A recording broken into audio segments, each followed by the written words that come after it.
आचार्य जी, इस पूरे प्रसंग में मुझे लगता है कि बहुत गहरा रहस्य एक छुपा है जी। यहाँ पे। जब हनुमान जी अपने लघु रूप में हैं, जिस वक्त तो रामदूत में मातु जानकी कह रहे हैं, उस वक्त सीता जी को संदेह हुआ है।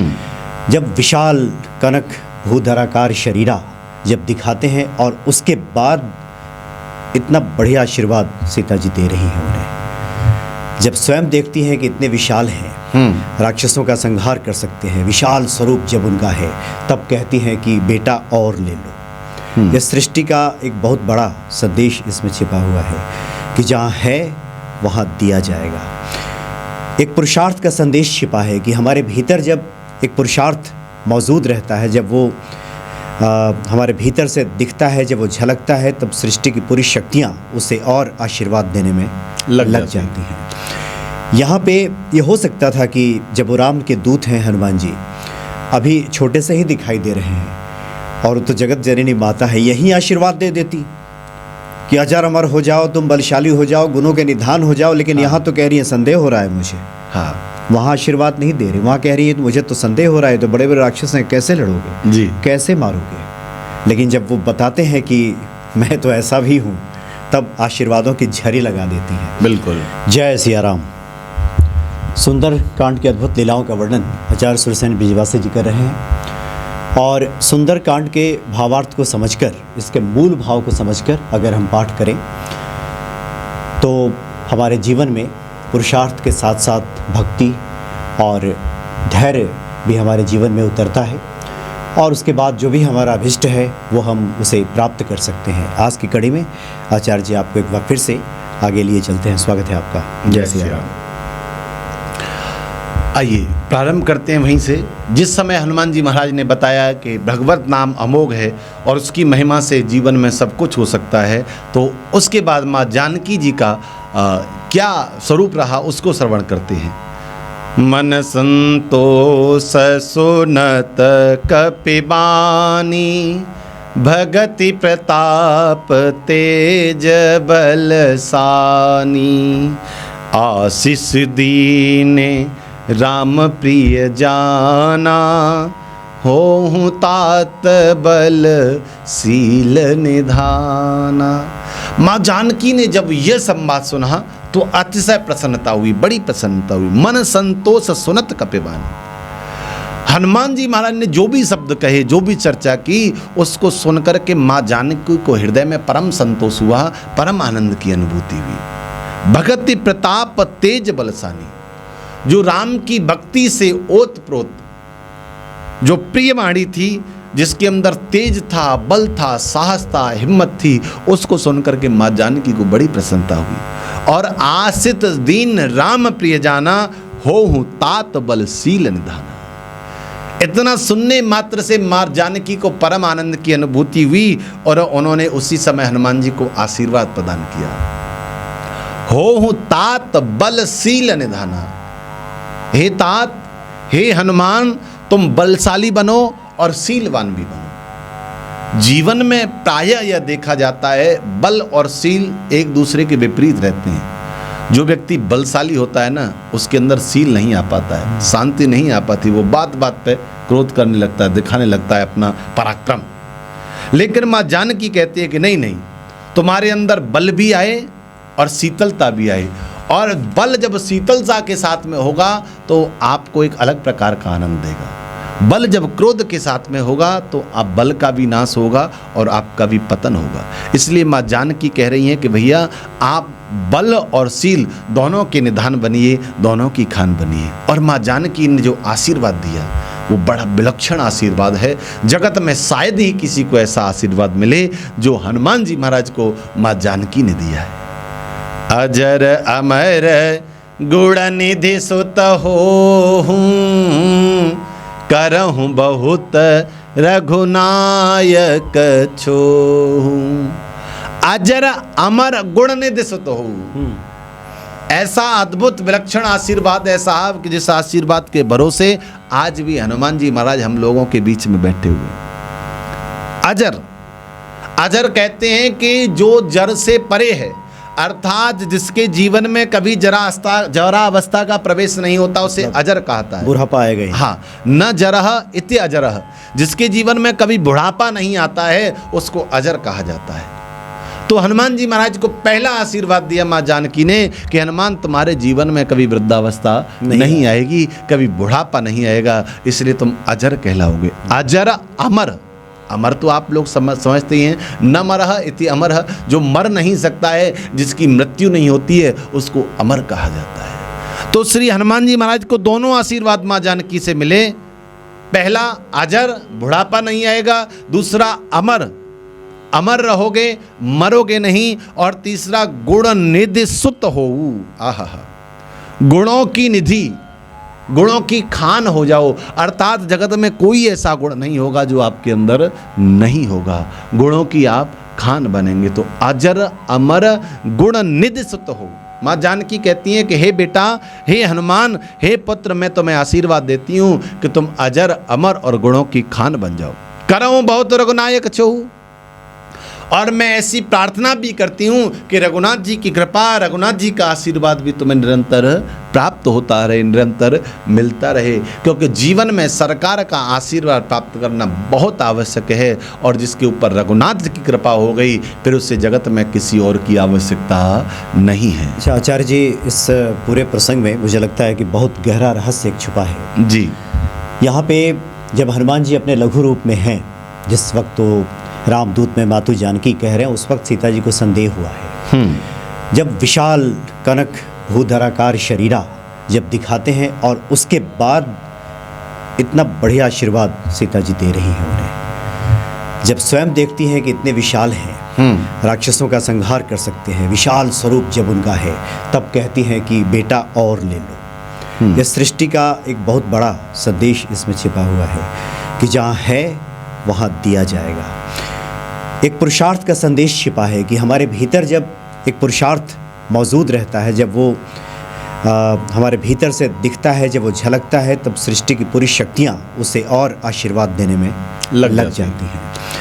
यहाँ पे ये हो सकता था कि जब वो राम के दूत हैं हनुमान जी, अभी छोटे से ही दिखाई दे रहे हैं, और तो जगत जननी माता है, यही आशीर्वाद दे देती कि अजर अमर हो जाओ, तुम बलशाली हो जाओ, गुणों के निधान हो जाओ। लेकिन यहाँ तो कह रही है संदेह हो रहा है मुझे। वहाँ आशीर्वाद नहीं दे रही, वहाँ कह रही है मुझे तो संदेह हो रहा है, तो बड़े बड़े राक्षस हैं, कैसे लड़ोगे जी, कैसे मारोगे। लेकिन जब वो बताते हैं कि मैं तो ऐसा भी हूँ, तब आशीर्वादों की झड़ी लगा देती है। बिल्कुल। तो आचार्य जी, क्या ये संदेश इसमें छिपा है भक्तों के लिए कि हम पुरुषार्थ का दामन पहले थामें, हाथ पर हाथ धरे बैठे नहीं रहें, अपने वास्तविक स्वरूप को पहचानें कि हम भी उसी परमात्मा के अंश हैं, और अब हाथ पे हाथ धरे बैठे रहने का समय नहीं है, कर्तव्य में जुट जाएं। उसके बाद तो माता सीता जी जगत जननी की आशीर्वाद तो आपके साथ लगना ही लगना। बिल्कुल बिल्कुल। इसलिए तो देखो कहा गया है, कर्म प्रधान विश्व कर राखा, जो जस करें सो तस फल छाका, क्योंकि आपको कर्म तो करना ही है। तो जब माँ जानकी को संदेह हुआ तो हनुमान जी ने वो दिखाया कि मैं ये हूँ, मैं कर सकता, हाँ मैं ये कर सकता मैं आया हूँ। और आप अपने लौकिक व्यवहार में भी देखिए, आपके पास कोई वस्तु है, लेकिन जब तक आपको उसका कोई पात्र नहीं दिखेगा ना, आप उसको दोगे नहीं। मान लीजिए आपके हाथ में गन है, तो आप उसको एवं ही किसी को नहीं पकड़ाओगे। आपको जब लगेगा कि हाँ ये इसके लायक है, इसको मिलनी चाहिए, तो आप उसको प्रदान करेंगे। आपके पास कोई ज्ञान है और आप सभा में दिख रहे हैं कि आपको कोई दिख ही नहीं रहा, अब किसी को ABCD नहीं आती हैं और आप उसको MA का ज्ञान दोगे तो वो नहीं चलेगा ना। जब आपको लगेगा कि हाँ इसके पास इस लेवल का है, अब इसके ऊपर की आवश्यकता है, वो मेरे पास है, तो मैं इसको प्रदान करता हूँ। तो इसमें दोनों बातें छुपी हुई हैं। एक तो यह कि पुरुषार्थ हमें करना चाहिए, कर्म हमें करना चाहिए, और दूसरा यह भी कि हमारा जो इष्ट है, हमारा परमात्मा है, हमारा जो प्रभु है, हम उसको ये विश्वास दिलाने में भी सक्षम हो कि हम यह कर सकते हैं। पात्रता विकसित करें। अब हमारा पात्र 1 लीटर का है और उसमें 10 लीटर नहीं आएगा ना। बहुत सारे भक्त कई बार लिखते हैं और कहते हैं कि ईश्वर तो कैसे कैसे लोगों को दे देते हैं, कितना कुछ दे देते हैं, काश हमें भी दे देते, ऐसे वैसों को दिया है, मुझको भी तो लिफ्ट कराते। इस तरह की लोग बातें करते हैं। तो ये सुंदर कांड एक बहुत बड़ा संदेश दे रहा है कि पात्रता विकसित करें, भक्ति की पात्रता। बिल्कुल, बिल्कुल। भक्ति की पात्रता भी, कृपा पात्र हम हनुमान जी के बने, माता सीता के बने, तो जिस अनुरूप ये पात्रता हमारे अंदर विकसित होगी। देखिए सीता जी का आप तो प्रसंग सुना रहे थे, मुझे लग रहा था कि अभी तो सीता जी संदेह कर रही थी और अभी देखिए आशीर्वादों की झड़ी लगा दी है। बिल्कुल, बिल्कुल। सब कुछ दे डाला है हनुमान जी को उनकी पात्रता को देखते हुए। इसलिए पात्रता अगर विकसित हो जाए तो ईश्वर तो फिर झोली भर देते हैं। बिल्कुल सत्य बात है। और जीवन में पात्र होना ही आवश्यक है। जब आप पात्र बनेंगे तो आपकी बहुत सारी समस्याओं का समाधान होता है जी। और जब पात्र आपका बड़ा है तो उसको ईश्वर और वृद्धि करता है। आप 10 लोगों की आज सेवा कर रहे हैं तो ईश्वर आपको देगा कि आप 100 लोगों की करें। लेकिन जब आपने शुरुआत ही नहीं की तो फिर कहाँ से होगा। अभी होता क्या है, हम लोग ज़्यादातर इसमें उलझे रहते हैं कि हम कुछ कर नहीं सकते हैं, हमारे अंदर कुछ है ही नहीं, उसके अंदर तो गुण था या उसके अंदर अवगुण था, तो हमें केवल ये दिखाई देता है। लेकिन वास्तविकता यह है कि हम अपने आप को अंदर से मजबूत करें और ये माने कि नहीं मैं भी कर सकता हूँ। और ये तो बड़ा जगत प्रसिद्ध है कि जब आप किसी कार्य को करते हैं ना तो लोग भी आपको तभी सपोर्ट करते हैं और ईश्वर भी तभी आपको सहायता करते हैं। भगवान कहते हैं जो तू आवे एक पग मैं आऊं पग 60, जो तू कर रो काट 100 मैं लोहे की लाठ। भगवान कहते हैं कि पहला कदम तुम्हें बढ़ाना है मेरी तरफ बढ़ने के लिए, पराक्रम को करने के लिए, पुरुषार्थ को। बस आप एक कदम बढ़ाइए तो सही, मैं तो तैयार बैठा हूं करने के लिए। लेकिन हमारा पहला कदम ही नहीं बढ़ता और कई बार बढ़ता है तो वापस ले आते हैं। लोगों की वजह से, भय की वजह से, संसार की वजह से हम वहां तक पहुंच नहीं पाते। और भगवान कहते हैं जब तुम ही प्रयास नहीं करोगे तो मैं कुछ नहीं कर सकता। बिल्कुल। तो पहला प्रयास हमारा है, उसे पूरा करना, उसे लक्ष्य तक पहुंचाना वो ईश्वर का काम है। अगर हम प्रयास न करें, कर्म न करें और कहें कि ईश्वर करेगा, तो ये कहीं ना कहीं हम अपने ही साथ बेईमानी कर रहे हैं, हम अपने ही साथ धोखा कर रहे हैं। वो संवाद अलग है कि ईश्वर सब कुछ करता है, कर्तुम अकर्तुम अन्यथा कर्तुम समर्थ स ईश्वर है। लेकिन उसके लिए हम उस श्रेणी में पहले पहुंचे तब संभव है। अब जरा सा किसी ने हमारे ऊपर प्रहार किया, हम अपने हाथ उठाते हैं सबसे पहले। क्यों? क्योंकि हम ही रोकेंगे, ईश्वर नहीं रोक सकता। और हम बात करें कि ईश्वर रोकेगा, तो ईश्वर रोकेगा तो हमें क्रिया की प्रतिक्रिया भी नहीं करनी है, तभी ईश्वर रोकेगा। तो या तो हमारा समर्पण 100% वाला होना चाहिए कि नहीं हमारा अब कुछ नहीं है। उस जैसे कि एक वो दृष्टांत है बहुत सुंदर कि एक महात्मा थे, उन्होंने कहा ईश्वर हर जगह है, सब में ईश्वर है। तो कोई मदमस्त हाथी आ रहा था जो कि हिंसक रूप ले चुका था और उसे गुरुजी की बात ध्यान थी कि ईश्वर हर जगह है, सब में है। तो उसने हाथी को आते हुए देखा, कई लोगों ने कहा भाई हट जाओ, हाथी आ रहा है और हिंसक रूप ले चुका है, छोड़ेगा नहीं, मार देगा। उन्होंने कहा नहीं नहीं, गुरुजी ने कहा है ईश्वर सब जगह है, सब में है। तो हाथी आया और उसे उठा करके पटक दिया। अब वो गुरुजी के पास गया शिकायत लेकर के, अरे गुरुजी आपने तो कहा था कि ईश्वर सब में है, और वो हाथी आया उसे मार के चला गया। तो लोगों ने कहा कि महाराज हमने इससे कहा था हट जा हट जा, हटा नहीं। तो उसने कहा कि गुरुजी मैं क्यों हटता, उसके अंदर तो ईश्वर है। तो गुरुजी ने समझाया भले आदमी हाथी के अंदर ईश्वर है, लेकिन जो व्यक्ति कह रहे थे हट जा उनके साथ, उनके अंदर ईश्वर नहीं था। तो ईश्वर तो सबके अंदर है, आप उनको भी बात मान लेनी चाहिए थी कि ईश्वर उनके अंदर है। तो कई बार हम लोगों के साथ में क्या होता है कि हम एक बात को पकड़ के बैठ जाते हैं कि बस यही है, लेकिन बहुत सारी बातें और भी होती हैं जिनके साथ हमको चलना होता है। तो ठीक उसी प्रकार से पराक्रम हमको दिखाना है, पुरुषार्थ हमको दिखाना है, कर्म हमको दिखाना है और उसको आगे बढ़ाना, ये ईश्वर का काम है। आप अपना काम पूरा करिए, जब आपका काम पूरा होगा तो ईश्वर काम करेगा। बहुत सारे लोग कहते हैं कि हम तो काम कर रहे हैं, लेकिन ये बात देखिए ना, परीक्षार्थी हर परीक्षार्थी कॉपी भर के आता है, हर परीक्षार्थी कहता है मैं टॉप आऊंगा, लेकिन उसके अंदर जो चाहिए था वो लिखा गया या नहीं लिखा गया, ये महत्वपूर्ण है। महत्वपूर्ण ये नहीं कि आपने कॉपी भर दी। तो ठीक उसी प्रकार से जो हम कर्म कर रहे हैं, वो कर्म उस प्रकार का है भी या नहीं, ये भी तो देखना है हम लोगों को। केवल इसलिए नहीं कि हमने कर्म कर दिया। आज के समय में देखा जाए तो स्वार्थपरायण कर्म हमारे होते हैं, बहुत सारी चीजें हम अपने से जोड़ करके करते हैं। तो आप कर्म करिए, उन कर्मों को जज करना, उन कर्मों के अनुसार फल देना ईश्वर का काम है। और अपने आप को उस लायक बनाइए कि मैं आपके लिए सबसे श्रेष्ठ हूँ, तो भगवत कृपा, ईश्वर कृपा आपके ऊपर होगी। यानी भक्तों के भीतर पात्रता जग जाए तो अष्ट सिद्धि नव निधि के दाता तो तैयार बैठे हैं। बिल्कुल बिल्कुल तैयार बैठे हैं। माँ जानकी ने जब देखा कि हनुमान पूर्ण रूप से समर्थ हैं, पात्र हैं, तो उन्होंने 1 मिनट का भी संकोच नहीं किया और नहीं कोई संशय किया। वो दे दिया दुनिया में जो आज तक कोई दे नहीं पाया, दिया नहीं गया। हाँ, किसी को मिला नहीं है, वो दे दिया गया। देवता अमृत पी करके तो अमर हो गए, लेकिन निर्भय नहीं हो पाए।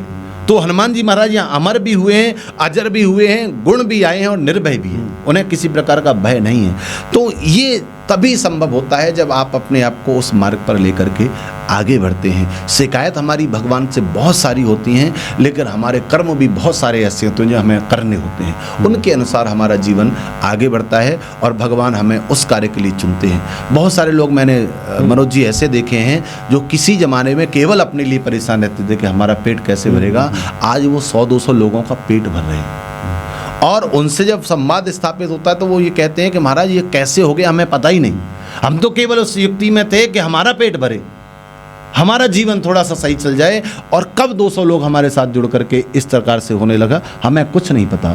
तो जिस समय आप उस मार्ग पर आगे बढ़ते हैं तो विश्वास मानिए, यकीन मानिए, ईश्वर आपको सहायता जरूर करता है। और जैसा हनुमान जी के साथ में हुआ है, ऐसा हम सब लोगों के साथ भी हो सकता है, लेकिन हमें हनुमान जी वाले मार्ग पर चलना होगा। जी हाँ, जी हाँ। यानी ईश्वर का कृपा पात्र बनना होगा, और कृपा पात्र के लिए जो पहली शर्त है समर्पण, समर्पित भाव से हम ईश्वर की शरण में रहेंगे तो फिर निश्चित तौर पे अष्ट सिद्धि नौ निधि के दाता जो चीज़ें माता सीता जी ने उन्हें दिया, वो दूसरों को देने के लिए दिया, हाँ, वो मिल जाएगा। बिल्कुल मिलेगा। जी, बहुत बहुत धन्यवाद। जय श्री राम। जय श्री राम।